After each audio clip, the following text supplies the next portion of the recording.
कौन सी स्त्री के भाग में पुत्र नहीं होता है? कौन सी स्त्री विधवा हो जाती है? भगवान विष्णु की ये कथा आपके हर प्रश्न का उत्तर दे देगी मित्रों किस स्त्री के भाग में पुत्र की प्राप्ति नहीं होती है और उसे पूरे जीवन निसंतान रहना पड़ता है? वो कौन से कार्य हैं जो एक पतिव्रता स्त्री को अपने जीवन में कभी नहीं करने चाहिए, नहीं तो उससे पुत्र प्राप्ति नहीं होती है? मित्रों, एक समय की बात है जब माता लक्ष्मी भगवान विष्णु से मिलने के लिए जाती हैं और भगवान विष्णु से कहती हैं, प्रभु आज मैं आपसे 3 प्रश्न का उत्तर पूछने के लिए आई हूँ। तो भगवान विष्णु कहते हैं, हे देवी, निश्चिंत होकर तुम अपने तीनों प्रश्नों का एक एक करके मुझे बताओ, मैं तुम्हारे प्रश्न का उत्तर अवश्य दूंगा। तो प्रश्नों को बताते हुए माता लक्ष्मी कहती हैं, प्रभु मेरा पहला प्रश्न ये है कि वो कौन सी स्त्री है जिसके भाग में पुत्र प्राप्ति नहीं होती, वो पूरा जीवन निसंतान रहती है। और मेरा दूसरा प्रश्न है कि वो कौन सी स्त्री है जो समय से पहले ही विधवा हो जाती है और बिना पति के दुखी जीवन व्यतीत करती है।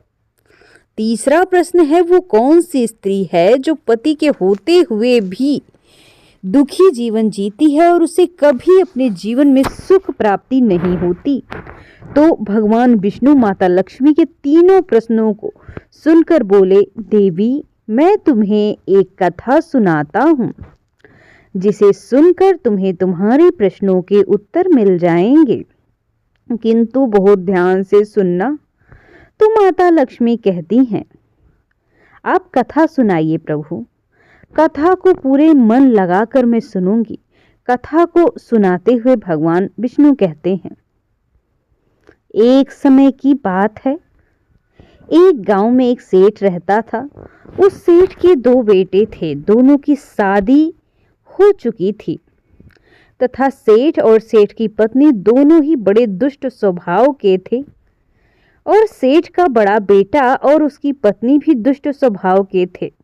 लेकिन सेठ का छोटा बेटा बहुत ही अच्छे स्वभाव का था, उसकी पत्नी भी अच्छे स्वभाव की थी और वो अकेले ही घर का सारा काम करती, घर में सभी कपड़े धोती। इतना सब कुछ करने के बाद भी सेठ की पत्नी और बड़े बेटे की पत्नी हमेशा उसका अपमान करती रहती। कथा को आगे बताते हुए भगवान विष्णु कहते हैं, सेठ की बड़ी बहू का एक बेटा था और छोटी बहू को एक पुत्री थी। सेठ की पत्नी हमेशा उस पुत्री को लेकर अपनी छोटी बहू को ताना मारा करती थी। फिर भगवान विष्णु कथा को आगे बताते हुए बोले, देवी अब मैं उस छोटी बहू जो कि सेठ की है उसकी कहानी को अच्छे से समझाता हूँ, क्योंकि उसकी छोटी बहू की कहानी से तुम्हें तुम्हारे पहले प्रश्न का उत्तर मिल जाएगा कि वो कौन सी स्त्री है जिसके भाग में कभी भी पुत्र की प्राप्ति नहीं होती। तो इस कथा को सुनो।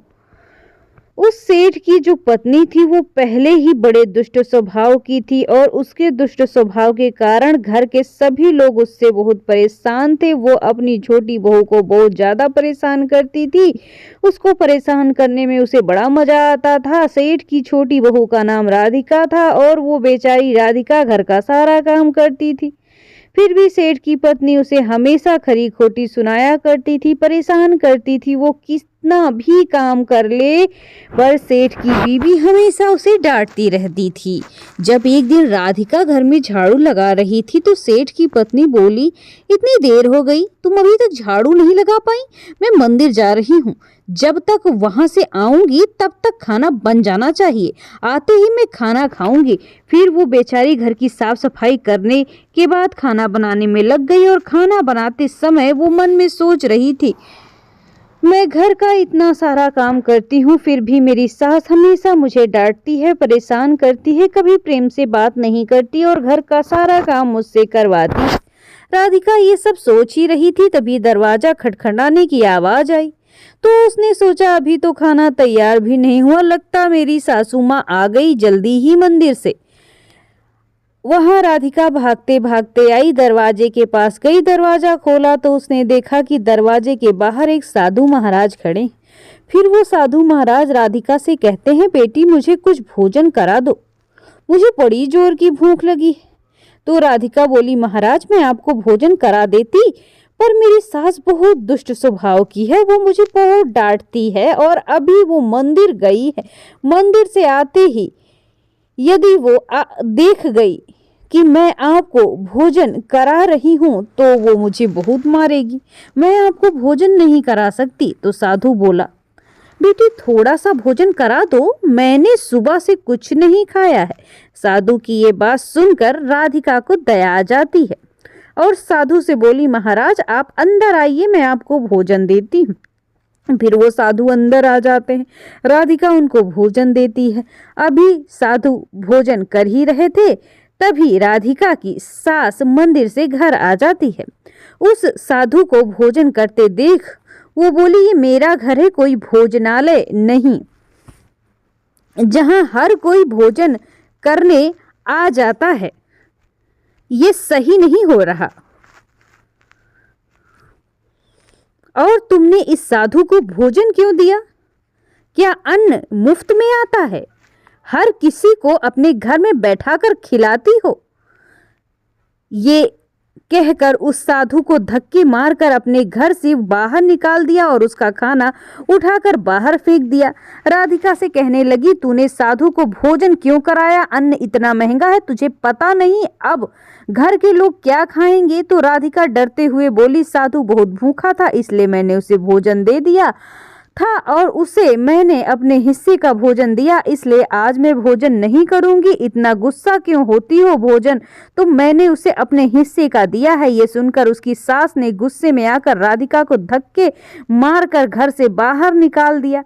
अब बोली, जा अब तुझे भी इस घर में रहने की जरूरत नहीं, अब और कभी मेरे घर मत आना।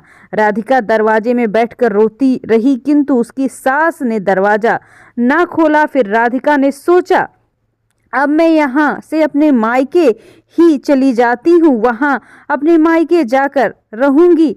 बीच रास्ते में एक घना जंगल पड़ता है। राधिका भूखी प्यासी मायके जा रही होती है, तभी बारिश होने लगती है। फिर राधिका वहीं जंगल में एक पेड़ के नीचे बैठ जाती है, लेकिन फिर भी बारिश की बूंदें उसके ऊपर टपटपाती रहती है। वो भीगने लगती है तो उसे एक पेड़ दिखाई देता है जो काफी बड़ा होता है, तो वो बारिश से बचने के लिए उसी बड़े पेड़ के नीचे जाकर बैठ जाती है और रोने लगती है। तभी उसे एक संत मिलते हैं, कहते हैं, बेटी तुम क्यों रो रही हो? राधिका ने सारी बात संत को बताई। संत ने कहा, वो लोग तुम्हें इतना परेशान करते हैं क्योंकि तुम अभी तक पुत्र की प्राप्ति नहीं कर पाई हो, लेकिन तुम चिंता मत करो, मैं तुम्हें एक पर्ची देता हूँ जिसमें पुत्र प्राप्ति का उपाय लिखा है। फिर संत ने उसे एक पर्ची दी और कहा, इसमें उपाय लिखा है, यदि तुम पूरी निष्ठा से इसे करोगी तो तुम्हें पुत्र की प्राप्ति हो जाएगी।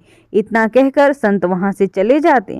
राधिका अपने मन में सोचने लगी, यदि मुझे पुत्र हो जाएगा तो मुझे ससुराल में बड़ा सम्मान मिलेगा, मेरी सास मेरी इज्जत करेगी। ये सोच ही रही थी, बारिश बंद हो गई। फिर उसने पर्ची खोला और पढ़ा, उसमें लिखा था, पुत्र प्राप्ति के लिए स्त्री को हमेशा अपने पति के बाएं सोना चाहिए। और पर्ची में आगे लिखा था, मासिक धर्म शुरू होने के प्रथम 4 दिवस में स्त्री और पुरुष के मिलन से पुरुष रोग योग प्राप्ति होती है। मासिक धर्म के प्रथम 4 दिन में पति पत्नी के मिलन नहीं होने से ऐसा हो जाता है। मासिक धर्म के 5वें दिन मिलन करने से कन्या प्राप्त होती है, 6ठे दिन मिलन करने से पुत्र प्राप्ति होती है, 7वें दिन मिलन से बंध्या पुत्री होती है तथा मासिक धर्म के 10वीं रात्रि में मिलने से अतिश्रेष्ठ पुत्र की प्राप्ति होती है। और उस पर्ची में लिखी सारी बातें राधिका पढ़कर अपने मन में सोचने लगी, अब मैं इसी जंगल में रहूंगी। फिर वो जंगल में कुटिया बनाकर रहती है। फिर उसका पति उसे ढूंढते हुए राधिका के पास पहुंचता है, उससे कहता है, तुम घर चलो, तो राधिका ने उसे पर्ची वाली सारी बात बताई और कहा, अब मैं यहीं रहूंगी जब तक मुझे पुत्र प्राप्ति नहीं हो जाती। ये सुनकर उसका पति भी उसी के साथ जंगल में रहने लगता है। फिर राधिका ने अपने मासिक धर्म के दौरान 10वीं रात्रि में अपने पति के साथ मिलन किया और वो गर्भवती हुई। सुबह स्नान करके राधिका पूजा पाठ करने के लिए बैठ जाती है। तभी उसका पति लकड़ी काटने के लिए चला जाता है। भयंकर तूफान आता है जिससे झोपड़ी उड़ जाती है। भारी बारिश होती है। बारिश से बचने के लिए राधिका उसी पेड़ के नीचे बैठ जाती है और उसी पेड़ पर 2 राक्षसी रहती हैं जो उस समय बाहर गई हुई होती हैं। और थोड़ी देर बाद वो दोनों राक्षसी पेड़ पर आकर बैठ गई और उसी पेड़ के नीचे राधिका बैठी थी। वो राक्षसी आपस में कहने लगी, चलो सोने के टापू पर चलते हैं। तो दूसरी कहने लगी, चलेंगे कैसे? पहली राक्षसी बोली, इसमें कौन सी बड़ी बात है, इस पेड़ को अभी उड़ा देती हूँ, इसी से चलेंगे। इतना कहकर दोनों राक्षसी उस पेड़ पर बैठकर सोने की टापू की ओर निकल जाती और उसी पेड़ के नीचे पेड़ की जड़ पर राधिका भी बैठी थी, इसलिए साथ में वो भी उड़ने लगती है। किंतु राक्षसी को ये बात पता नहीं होती है, इसी पेड़ के नीचे एक औरत भी है। कुछ ही देर में वो दोनों राक्षसी सोने के टापू पे जाती हैं। दोनों राक्षसी को भूख लगी होती है तो दोनों पेड़ से उतरकर शिकार के लिए चली जाती हैं। फिर राधिका पेड़ की जड़ से उतरकर जब सोने के टापू पर पैर रखती है तो उसने देखा यहाँ सेब फल फूल के साथ सोना ही सोना है। वो जल्दी जल्दी सोने को अपने आंचल में भरने लगती है। जितना सोना भर सकती उतना भर लेती है। फिर दोबारा उसी पेड़ की जड़ पर आकर बैठ जाती है। कुछ देर में दोनों राक्षसी शिकार करके वापस आती हैं, पेड़ के ऊपर बैठ गई और फिर दोनों आपस में कहने लगी, चलो यहाँ से चलते हैं। कुछ ही देर में दोनों पेड़ को लेकर वहीं पहुंच गई। राधिका तब उस पेड़ से चुपचाप उतरकर बैठ जाती है। जब तक दोनों राक्षसी वहां से चली नहीं जाती वो वहीं रहती है। भगवान विष्णु की कहानी को आगे बताते हुए विष्णु भगवान माता लक्ष्मी से कहते हैं, अब आगे की कहानी को ध्यानपूर्वक सुनना, क्योंकि यहीं से आपको पता चलेगा कि किस स्त्री के भाग में पुत्र की प्राप्ति नहीं होती। माता लक्ष्मी कहती हैं, प्रभु जो भगवान विष्णु कहते हैं। फिर उसे कुछ देर बाद वहां दोनों राक्षसी वहां से चली जाती हैं और फिर राधिका सोने को लेकर पेड़ के नीचे आ गई और सोचने लगी, ये सारा सोना लेकर मैं अपने घर जाऊंगी। मेरी सास इतना सोना देखकर खुश हो जाएगी, मुझे परेशान करना बंद कर देगी और मुझे घर का काम भी नहीं कराएगी। राधिका ये सोच ही रही थी, उसका पति जंगल में आ जाता है लकड़ी काट कर और राधिका से कहने लगा, इतना सारा सोना तुम कहाँ से लाई? तो राधिका ने उसे राक्षसी वाली बात बताई और कहा, चलो हम लोग घर चलते हैं। तो उसका पति बोला, ठीक है। फिर दोनों घर जाते ही राधिका ने अपनी सास को सारा सोना दे दिया। इतना सोना देखकर सास खुश हुई और उससे पूछने लगी, तुम इतना सारा सोना कहाँ से लाई? राधिका ने अपनी सास को राक्षसी वाली बात बताई। उसकी सास ने सारा सोना ले लिया। उसके बाद राधिका से कहने लगी, इतने सोने से क्या होगा? जब वहां बहुत सारा सोना था तो तुझे ज्यादा से ज्यादा लेकर आना था, इतना थोड़ा सोना क्यों लेके आई? राधिका बोली, माँ जी इतना सारा सोना तो लाई हूँ, और क्या करोगी? उसकी सास बोली, तुझे और ज्यादा सोना लाना चाहिए था, जिससे हमारी 7 पुश्तें बैठकर खाती, सोने की कभी कमी ना होती। अब तू देख, इस बार मैं जाऊंगी, सारा सोना लेकर आऊंगी। तो राधिका ने कहा, माँ जी आप वहां मत जाना, जान का भी खतरा है। सास बोली, नहीं मैं तो जाऊंगी और बहुत सारा सोना लेकर आऊंगी। इस प्रकार उसकी सास ने उसकी बात नहीं मानी और उसी जंगल में पहुंच गई और उसी पेड़ के नीचे बैठ गई। कुछ दिनों पहले राधिका जहां बैठी थी उसे राक्षसी उड़ाकर सोने के टापू पे ले गई थी। फिर कुछ देर राधिका की सास पेड़ की जड़ पर बैठी रही और थोड़ी ही देर में वहां दोनों राक्षसी आई और उसी पेड़ पर बैठ गई। फिर एक राक्षसी कहने लगी, आज सोने के टापू पे नहीं बल्कि आज नदी के किनारे चलते हैं, वहां मछलियां खाएंगे। और इतना कहकर पेड़ को लेकर नदी की तरफ चल दी। अभी उसकी सास एकदम बोल पड़ी, तुम दोनों पेड़ को सोने के टापू पे क्यों नहीं ले जा रही हो? तभी उन दोनों की नजर उसकी सास पर पड़ी और उनकी सास सोचने लगी, ये मैंने क्या बोल दिया, अब तो राक्षसी जान जाएंगी कि इस पेड़ पर कोई और भी है। फिर वो दोनों देखती हैं कि वहाँ एक स्त्री बैठी है। दोनों ने पेड़ को बहुत जोर से हिलाया, जिसके कारण उसकी सास पेड़ से नीचे गिर पड़ी, उसकी मौत हो गई। इसके बाद जब उसके घर वालों के उसके मौत की बात पता चली तो सभी लोग वहां पहुंच गए। राधिका कहने लगी, मैंने सासू माँ को समझाया था कि वहां मत जाओ, फिर भी वहां सोने के लालच में चली गई। अब इनके लालच का फल इन्हें मिल गया। मित्रों, कहानी को आगे बताते हुए भगवान विष्णु कहते हैं, इस तरह की औरत की मृत्यु ही सही होती है, उसकी सास की मृत्यु हो जाती है। इसीलिए कहते हैं लालच नहीं करना चाहिए। कुछ समय बाद राधिका को पुत्र हुआ। पुत्र प्राप्ति के बाद राधिका खुश रहने लगी और उसने अपने घर में एक दावत रखी, जिसमें उसने बहुत सारे पंडितों संत महात्माओं को घर पर भोजन के लिए बुलाया। भोजन करके सभी संत महात्मा ने उसे आशीर्वाद दिया। उधर सेठ के बड़े बहू की बेटी, जो हमेशा राधिका को पुत्र के लिए ताना मारा करती थी, उसका मुंह हमेशा के लिए बंद हो गया। भगवान विष्णु माता लक्ष्मी से कहते हैं, मेरी कथा समाप्त हुई। अब मैं तुम्हें तुम्हारे प्रश्नों का उत्तर देता हूँ। तुम्हारे पहला प्रश्न का उत्तर इस प्रकार है, कौन सी स्त्री के भाग में पुत्र प्राप्ति नहीं होती? वो पूरा जीवन निसंतान रहती है। जो स्त्रियां संत द्वारा दी गई पर्ची में लिखी बातों के विपरीत कार्य करती हैं, उनके भाग में पुत्र प्राप्ति नहीं होती। जो स्त्रियां अपने पति का आदर नहीं करती, वो हमेशा उनसे लड़ती हैं, झगड़ती हैं, हमेशा नाराज रहती हैं, उनके भाग में पुत्र प्राप्ति नहीं होती।